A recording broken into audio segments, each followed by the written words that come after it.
21শে June ছিল আমার birthday, আর রাত 12টার সময় বরমশাই যে আমাকে এরকমভাবে সারপ্রাইজ দেবে আমি তো ভাবতেই পারিনি।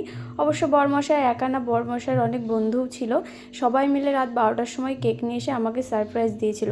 আর আমি তো কল্পনাও করিনি যে সবাই মিলে আমাকে এইভাবে সারপ্রাইজ দেবে, তাই আমি নিশ্চিন্তে ভালোভাবে ঘুমোচ্ছিলাম। আর ওরা সবাই মিলে রাত 12টার সময় উঠিয়ে আমাকে কেক কাটিয়েছিল।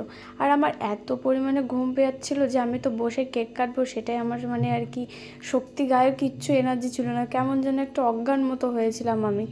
আর ওরা না সবাই ভিডিও করেছিল, ভিডিওটা আমার কাছে নেই। আমি মানে এতটাই ঘুমের ঝুলেছিলাম, খুব মজাও পেয়েছিলাম, খুব আনন্দও হয়েছিল, কিন্তু ভিডিওটা আমার কাছে নেই, ভিডিওটা ওদের কাছে রয়েছে। আর আমি ওই ভিডিওটা নিয়ে নিই ওদের কাছ থেকে এখনও, যদি আমি নিয়ে থাকি তোমাদের সাথে অবশ্যই শেয়ার করব ওই দিন রাত্রেবেলা আমরা কীরকমভাবে কতটা আনন্দ মজা করেছিলাম সবাই মিলে একসাথে। তারপর ওরা কেক কাটা হয়ে গেলে বাড়ি চলে গিয়েছিল, আর এদিকে আমি আর বরমশাই তারপর শুয়ে পড়েছিলাম, আর কিছু এনজয় করিনি।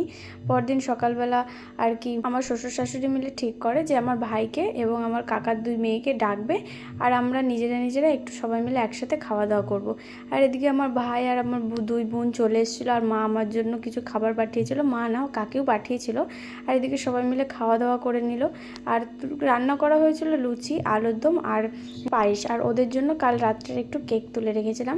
তো তোমাদের কাছে একটাই কথা বলবো যে তোমরা আমাকে একটু আশীর্বাদ করো যেন আমি আমার পরিবারকে নিয়ে একটু সুখে শান্তিতে থাকতে পারি। তো সাবস্ক্রাইব করতে ভুলো না কিন্তু। বাই।